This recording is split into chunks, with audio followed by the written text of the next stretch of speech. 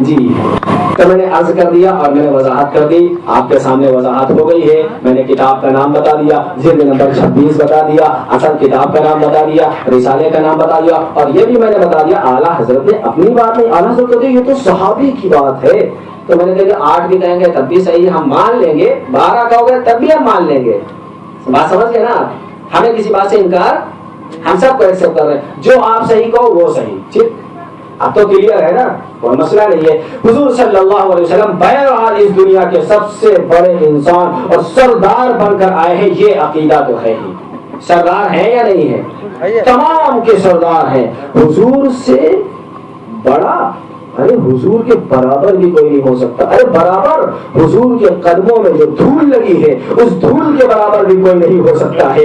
ارے میرا عقیدہ سنو، حضور صلی اللہ علیہ وسلم جس قبر میں دفن ہے، ایمان بناؤ اور یہ عقیدہ بناؤ، حضور صلی اللہ علیہ وسلم جس روزے میں ہے، حضور صلی اللہ علیہ وسلم ہمارے پیارے آقا محمد مصطفیٰ صلی اللہ علیہ وسلم سرور کونین جس قبر میں دفن ہے، جس روزے انور میں حضور کی ذات ہے، حضور صلی اللہ علیہ وسلم کے جسم اطہار سے، حضور کے مبارک جسم پاک سے، حضور کے معطر جسم سے، حضور کی خوشبودار جسم کے ساتھ مٹی کے جو ذرات لگے ہوئے ہیں، مٹی کے وہ ذرات خدا پاک کی قسم کھا کر کہتا ہوں، مٹی کے وہ ذرات کعبہ سے بھی اعلیٰ ہے، مٹی کے وہ ذرات مسجد نبوی سے بھی اعلیٰ ہے، جو جسم سے حضور کی ذات سے ذرات لگے ہوئے ہیں وہ بیت المقدس سے بھی اعلیٰ ہے، 7 آسمانوں سے اعلیٰ ہے، 7 زمینوں سے اعلیٰ ہے، عرش معلیٰ سے اعلیٰ ہے، عرش معلیٰ کے اوپر جو کرسی ہے اس کرسی سے اعلیٰ ہے، نبی کی ذات سے مٹی کا جو ذرہ لگ جائے اللہ اسے ساری کائنات سے اعلیٰ بنا دیتا ہے۔ تو نبی کے برابر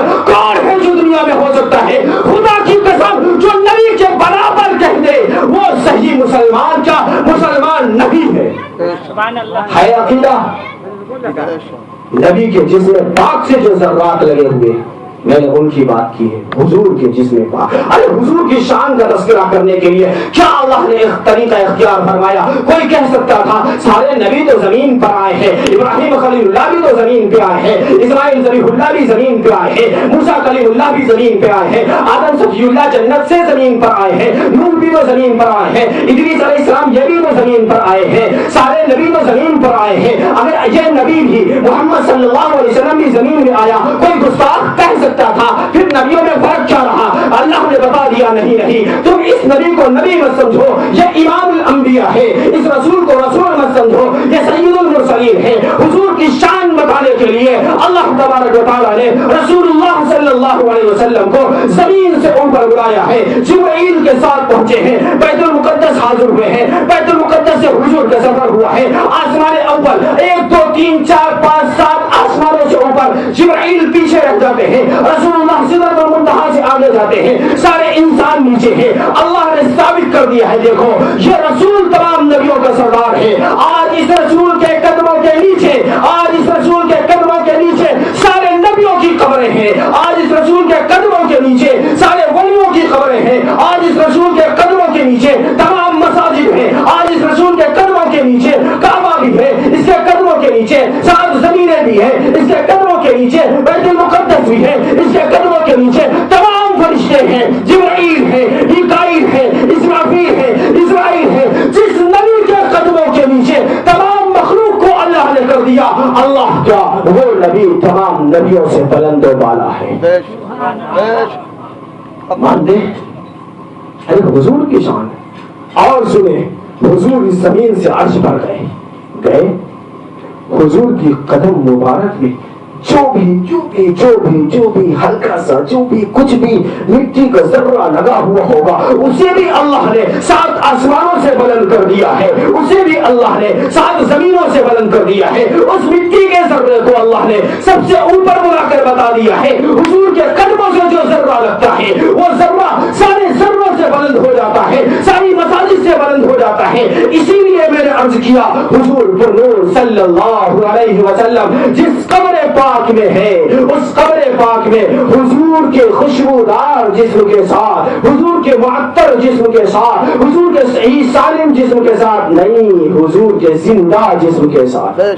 بولے عقیدہ ہے حضور کے زندہ جسم کے ساتھ. جو حضور کو قبر میں مردہ کہے وہ صحیح مسلمان نہیں ہے، جو حضور کو زندہ نہ مانے وہ صحیح مسلمان نہیں ہے، جو کہے حضور سر کے مٹی میں مل گئے ہیں وہ مسلمان نہیں رہے، وہ سچا مسلمان نہیں ہے، وہ عاشق رسول نہیں ہے، وہ گستاخ پیغمبر ہے، وہ نبی کا دشمن ہے، وہ اولیاء کا دشمن ہے، وہ صحابہ کا دشمن ہے. نبی کے زندہ بابرکت متبرک خوشبودار جسم کے ساتھ مٹی کے جو ذرے لگے ہیں وہ خدا کی قسم کعبہ، عرش اور کرسی اور 7 زمینوں اور 7 آسمانوں سے اعلیٰ ہے.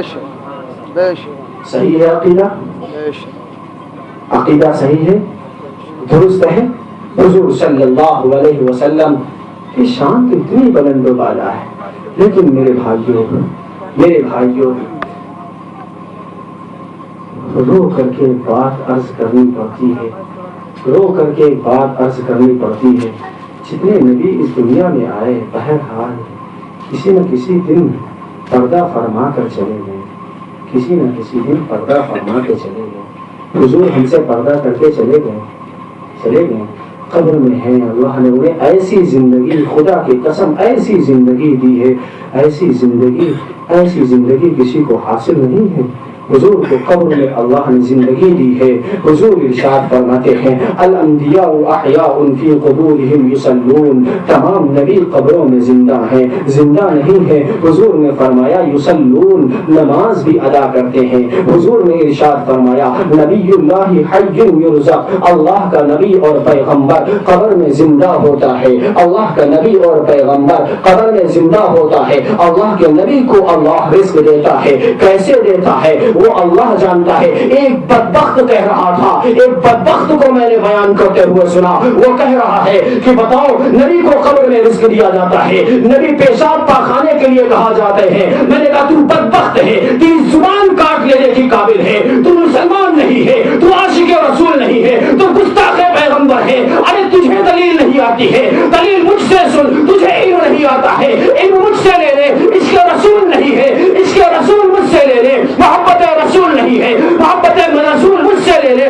تو کہتا ہے نبی کو رزق دیا جاتا ہے، نبی کھاتے پیتے ہیں، تو پیشاب پاخانے کے لیے نعوذ باللہ نعوذ باللہ نعوذ باللہ نعوذ باللہ کہاں جاتے ہیں؟ میں نے کہا تو ماں کی پیٹ میں تھا، خدا رزق دیتا تھا یا نہیں دیتا تھا؟ تو ماں کی پیٹ میں تھا، خدا رزق دیتا تھا یا نہیں دیتا تھا؟ بتا تو پیشاب پاخانے کے لیے کہاں جاتا تھا؟ تو ماں کی پیٹ میں تھا، خدا رزق دیتا تھا یا نہیں دیتا تھا؟ تو پیشاب پاخانے کے لیے کہاں جاتا تھا؟ ارے میں نے کہا تیرے نصیب میں نہیں ہے، شاید تیرے نصیب میں نہیں ہے. اگر تو روزے رسول پہ حاضر ہوا ہوتا، مدینہ طیبہ کی تجھے حاضری ملی ہوتی، رسول اللہ کے دربار کی حاضری ملتی ہوتی، خدا نے تجھے توفیق دی ہوتی، حضور کے روزے کے قریب گیا ہوتا، حضور کی جالیوں کو اپنے آنکھوں سے دیکھا ہوتا. حضور پر نور صلی اللہ علیہ وسلم جس روزے میں مدفون ہے، حضور کے اس روزے کی جالی پر پر تحریر کیا ہوا ہے، حضور کے اس روزے کی جالی پر لکھا ہوا ہے ما بین بیتی و منبری روضۃ من ریاض الجنہ۔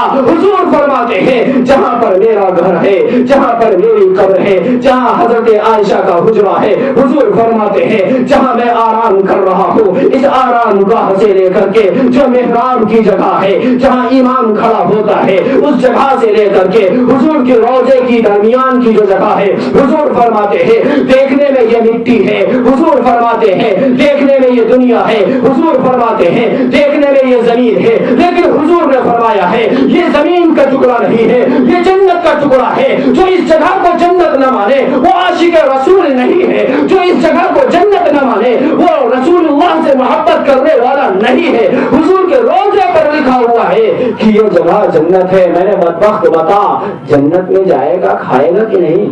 بولا کھائیں گے۔ میں نے کہا پیشاب پاخانے کے لیے تو جہنم میں جائے گا بدبخت؟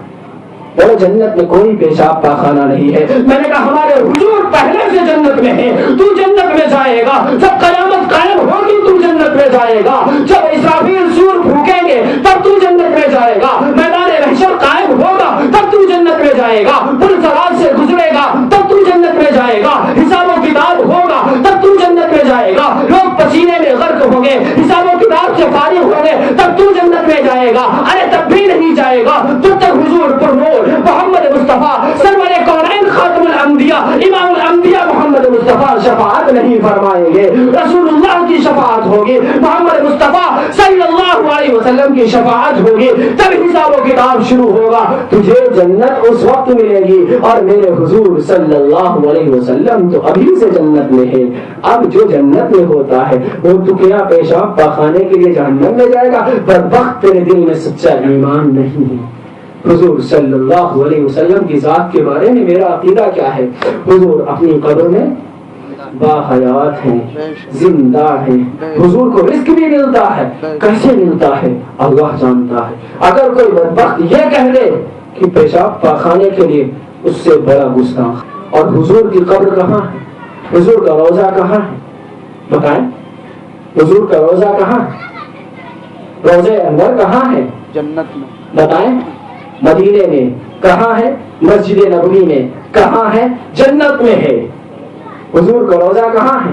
حضور نے فرمایا ہے اس جالی پر لکھا ہوا ہے، حضور کی قبر پر جو بات ہوگی وہ غلط نہیں ہو سکتی، کیونکہ حضور نے خود دعا فرمائی تھی اللہ سے، اللہم لا تجعل قبری وثنا یعبد، اللہم لا تجعل قبری وثنا یعبد۔ اے اللہ ہماری قبر پر کبھی کوئی ایسا کام نہ ہونے پائے جو گناہ کا کام ہو، جو شرک کا کام ہو، جو ایمان کو خراب کرنے والا کام ہو۔ جب حضور کے روضے پر لکھا ہوا ہے، حضور پر نور کے روضے کی جالیوں پر لکھا ہوا ہے کہ یہ جگہ جنت کی جگہ ہے، میں کیسے مانوں یہ جگہ جنت نہیں ہے؟ میرا ایمان گواہی نہیں دیتا ہے، میری محبت گواہی نہیں دیتی ہے، یہ میرے عشق کے خلاف ہے، یہ میری محبت کے خلاف ہے، یہ حضور کی شان کے خلاف ہے، یہ حضور کی فضیلت کے خلاف ہے، یہ حضور کے مقام کے خلاف ہے۔ حضور اتنے عرفہ بردر والا، حضور کا فرمان غلط نہیں ہو سکتا۔ حضور نے فرمایا جنت ہے تو جنت ہے۔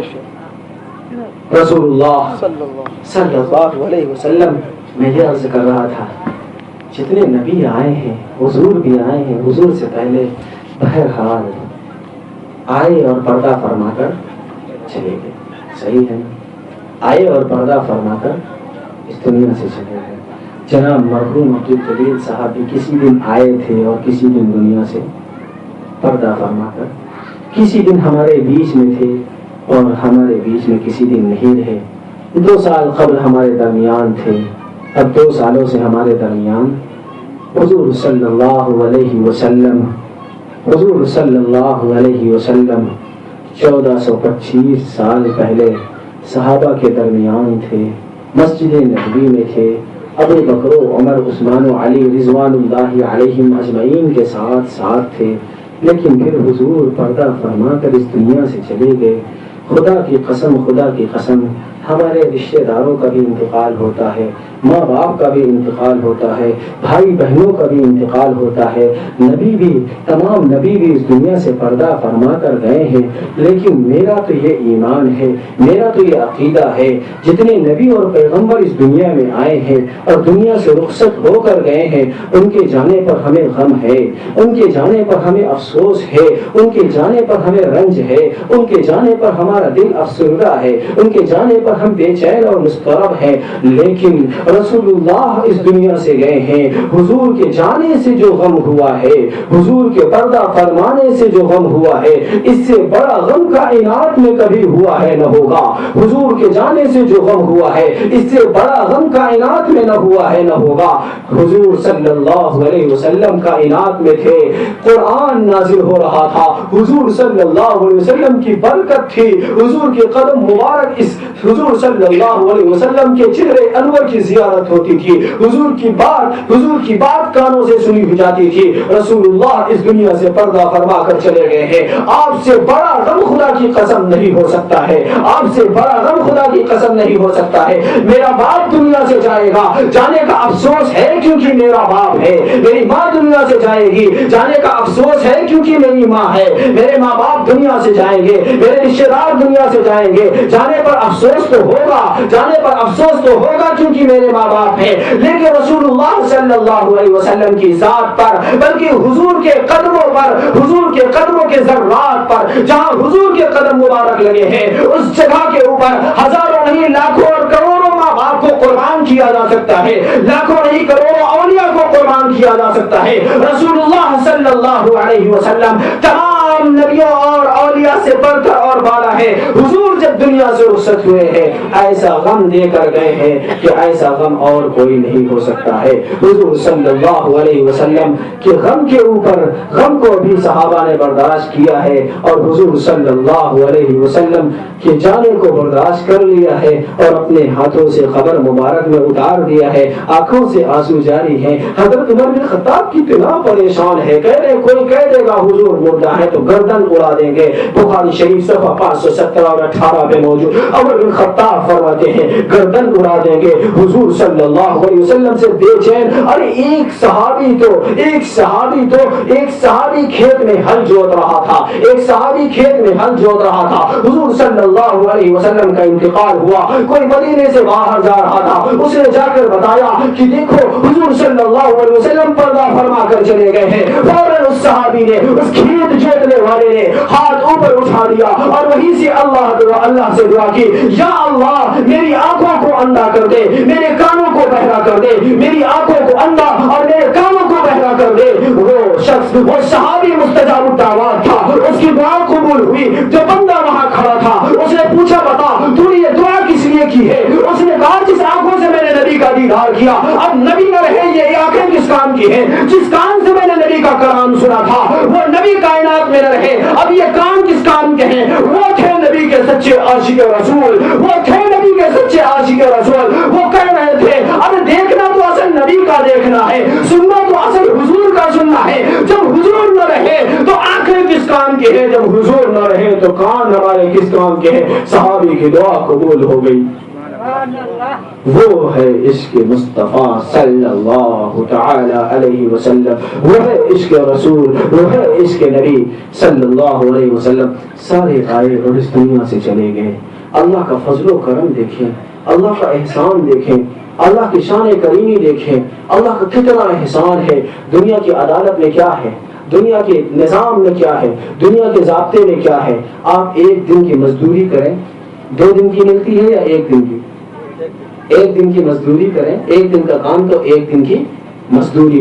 اللہ کی شان کریمی دیکھو، قرآن اعلان کرتا ہے، حضور صلی اللہ علیہ وسلم کی ذات پر نازل ہونے والا قرآن اعلان کرتا ہے، نیکی 1 کرو گے اللہ 10 عطا فرمائے گا، نیکی 1 کرو گے اللہ 10 عطا فرمائے گا۔ ارے نہیں میرے بھائیو، اسی پر بس نہیں ہے، اللہ کا احسان دیکھو، حضور صلی اللہ تعالی علیہ وسلم کی رحمت للعالمین دیکھو۔ حضور ارشاد فرماتے ہیں، قرآن تو کہتا ہے 1 کرو گے 10 ملے گا، حضور فرماتے ہیں، روایت میں موجود ہے ہے, مسلم شریف کی حدیث ہے, حضور ارشاد فرماتے ہیں تمہارے دل میں جتنا اخلاص بڑھتا جائے گا اللہ عمل کے ثواب کو بڑھاتا جائے گا. ارے اللہ اتنا بڑھائے گا, اتنا بڑھائے گا, اتنا بڑھائے گا. حضور فرماتے ہیں نیکی ایک کرو گے اللہ 700 نیکیوں کا اجر عطا فرمائے گا. نیکی ایک کرو گے اللہ 700 نیکیوں کا اجر عطا فرمائے گا. دنیا میں نظام یہ ہے کام ایک کرو تو بدلہ ایک ملتا ہے, اور اللہ کا فضل و کرم اور احسان دیکھو, نیکی ایک کرو اللہ ثواب بڑھاتے بڑھاتے بڑھاتے بڑھاتے کتنا کرتا ہے.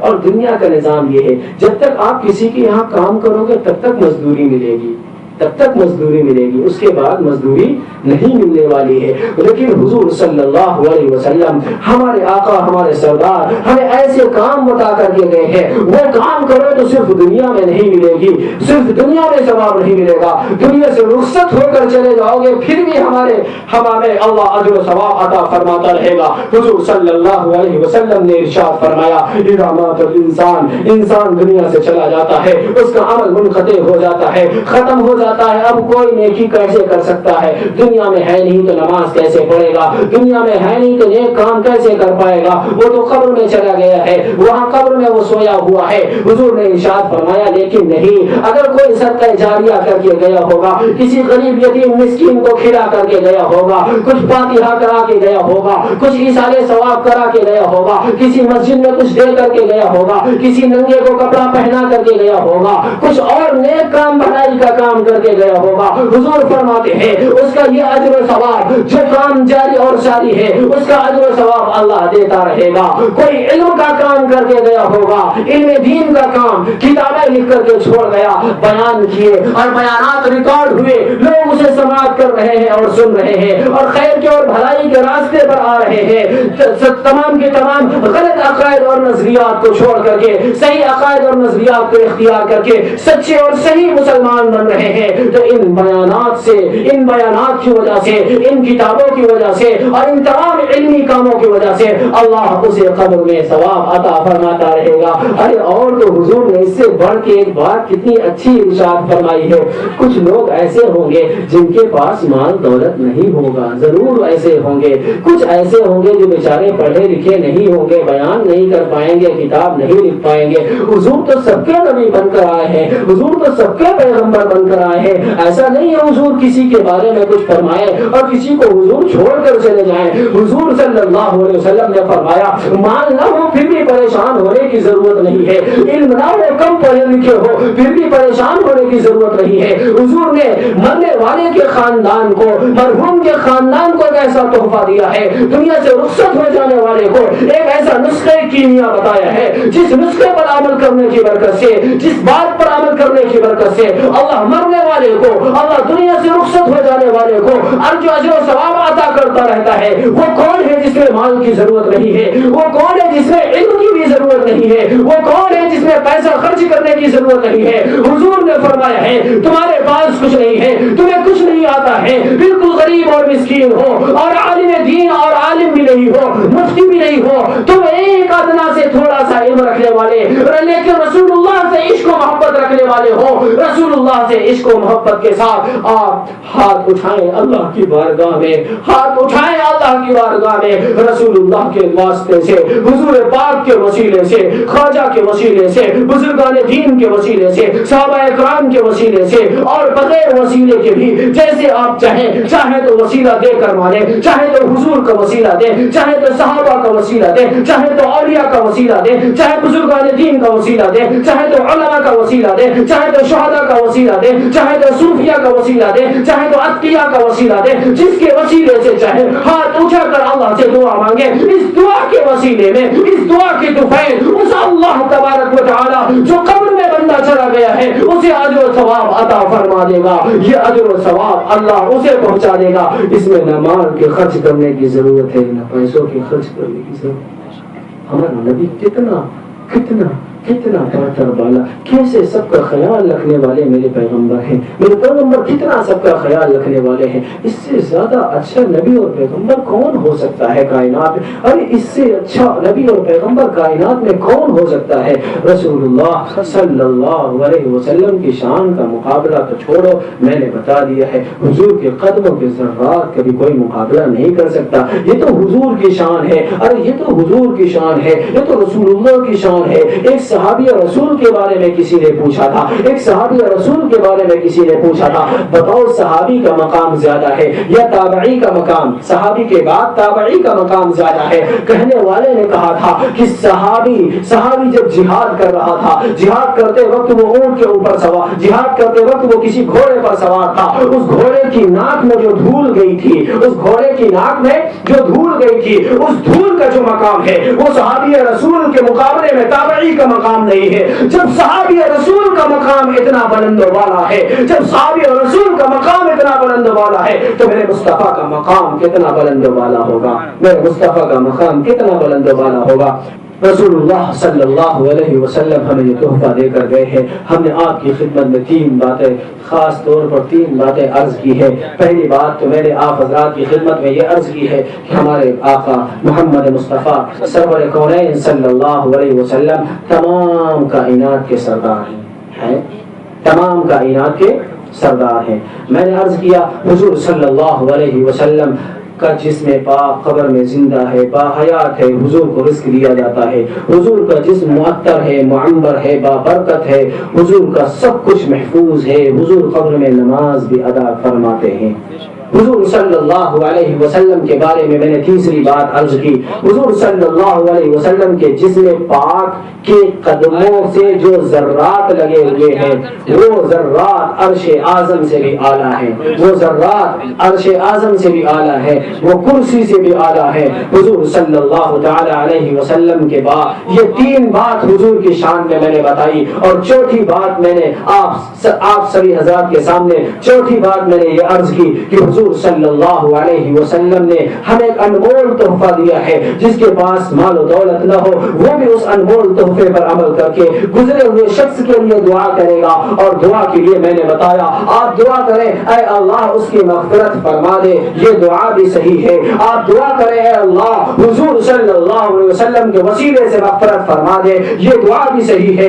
آپ دعا کریں اے اللہ ابو بکر عمر عثمان و علی صحابہ کے صدقے میں اسے معاف فرما دے، یہ دعا بھی صحیح ہے۔ آپ دعا کریں اے اللہ امام آدم ابو حنیفہ، امام شافعی، امام مالک، امام احمد ابن حنبل کے صدقے میں، تابعین کے صدقے میں اے اللہ اسے معاف فرما دے، یہ دعا بھی صحیح ہے۔ آپ دعا مانگے اے اللہ خواجہ کے صدقے میں، شیخ عبد القادر جیلانی محبوب سبحانی کے صدقے میں، سید سالار مسعود غازی رحمت اللہ علیہ کے صدقے میں، حضرت سید ساہو سالار رحمت اللہ علیہ کے صدقے میں، بزرگان دین کے صدقے میں اللہ اسے معاف فرما دے، یہ دعا بھی صحیح ہے۔ آپ وسیلے سے دعا مانگے، اللہ تبارک و تعالی کے نزدیک ہم سے کروڑوں لاکھوں اربوں خربوں گنا زیادہ ہمارے نبی پیغمبر اولیاء بزرگان دین محبوب ہیں، ان کے وسیلے سے دعا کریں گے دعا جلدی قبول ہوگی، ان کے وسیلے سے کریں گے تو دعا جلدی قبول ہوگی۔ اللہ تبارک و تعالی سے دعا فرمائے اللہ ہمیں بھی اور آپ کو رسول اللہ صلی اللہ علیہ تعالی علیہ وسلم سے سچی محبت سچا عشق نصیب فرمائے، اور ہمیں مسلک اہل سنت والجماعت پر عافیت کے ساتھ زندگی نصیب فرمائے۔ اللہ اسی پر ہمیں موت نصیب فرمائے اور اسی پر ہمیں زندگی عطا فرمائے۔ دنیا سے جائیں تو اسی ایمان اور اسلام کی حال میں دنیا سے رخصت ہوں، اور یہ بھی دعا فرمائے جتنے مرحومین اس دنیا سے جا چکے ہیں اللہ سب کی مغفرت فرمائے، سب کی قبر کو جنت کا باغ بنائے، اور خاص طور پر ہمارے جناب محمد مصطفیٰ صاحب کے والد مرحوم جناب عبد الجلیل صاحب کی اللہ کروڑ مغفرت نصیب فرمائے اور ان کی قبر کو جنت کا باغ بنائے۔ اللہ ہمیں اور آپ کو سب کو سارے مسلمانوں کو صراط مستقیم پر چلنے والا بنائے، آمین۔ وآخر دعوانا ان الحمد للہ رب العالمین وصلی اللہ تعالی علی خیر خلقہ محمد وعلی آلہ واصحابہ اجمعین، آمین برحمتک یا ارحم الراحمین۔